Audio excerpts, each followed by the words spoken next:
মুরগি খাবে। দেশি মুরগির যে দাম, আর তারপরে সেটা কিনতে পাওয়াও অনেক সমস্যা।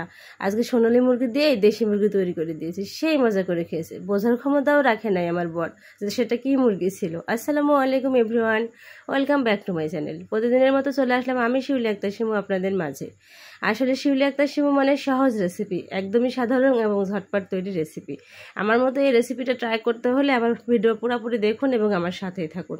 আসলে যখন সময় খুব কম থাকে তখন ঠিক এই পদ্ধতি অবলম্বন করুন তাড়াতাড়ি রান্না করার জন্য। আসলে বাটার একটা সময় লাগে শিলপাটে তৈরি করতে, তাই যতটুকু ছিল ততটুকু দিয়ে রান্নাটা শুরু করে দেবো। আপনারা আমার সাথে থাকুন এবং দেখতে থাকুন যে আমি কিভাবে রান্নাটা করি। তারপর কবাক করে দিয়ে দিলাম সরিষার তেল।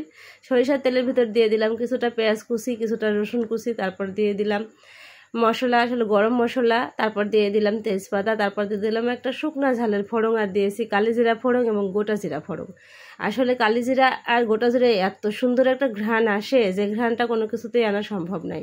আসলে একটা গোশে যদি দুই রকম স্বাদ আনতে চান, মানে পুরোপুরি পরিপূর্ণতা স্বাদ আনতে চান, তাহলে কিছুটা গোটা গোটা দিন আর কিছুটা বাটনা বেটে দিন, তাহলে দেখবেন গোশের স্বাদ কতটা দ্বিগুণ হয়।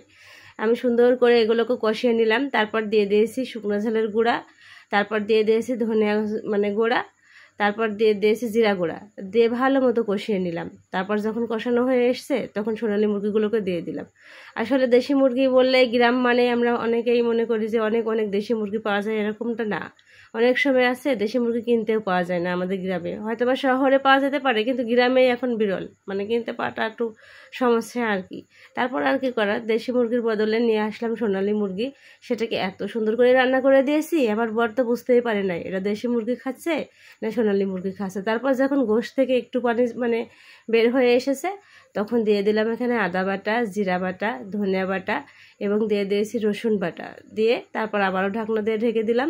তারপর যখন গোশের ভিতর থেকে বের হওয়া পানিগুলো সমস্ত একদম শুকিয়ে এসেছে, তেলগুলো উপরে উঠে এসেছে, একদম দেখতে পারতেছেন স্ক্রিনে আমার মানে গোশের অবস্থা ঠিকঠাক কষানো হয়ে এসেছে, তখন দিয়ে দিলাম পরিমাণ মতো ঝোল। আসলে এভাবে রান্না করলে আমার কাছে মনে হয় অনেকটা সময় বেঁচে যায়। আসলে বাটা মশলা তৈরি করতে কিছুটা সময় লাগে, তাই আমি যেগুলো মানে গুঁড়া মশলা থাকে সেগুলো দিয়ে রান্নাটা শুরু করি এবং কিছুটা সময় পর যখন আমার বাটা মশলাগুলো তৈরি হয়ে যায় তখন আমি বাটা মশলাগুলো দিয়ে দিই, দিয়ে রান্না করি। এতে যে ঘ্রাণটা কত সুন্দর বাড়ে, একবার রান্না করে দেখবেন তাহলেই বুঝতে পারবেন যে রেসিপিটা কতটা সহজ। আপনার সময় বেঁচে যাবে, রান্না হবে তাড়াতাড়ি, কিন্তু খেতে ভালো লাগবে দ্বিগুণ, স্বাদ আসবে দ্বিগুণ, আমি বলে দিলাম।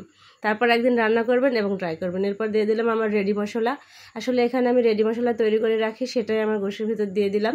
এই রেডি মশলাটাই এত সুন্দর ঘ্রাণ এসেছিল, মনে হতেছিল এটা যেন একদম দেশি মুরগি। আসলে দেশি মুরগির মতনই ফিল হচ্ছিল খেতে গিয়ে, অনেক ভালো লেগেছিল রান্নাটা। আপনারা একবার ট্রাই করবেন তাহলেই আমি সার্থক আমার রান্নাটা। আজকের ভিডিও এ পর্যন্ত, সবাই ভালো থাকবেন, আল্লাহ হাফিজ।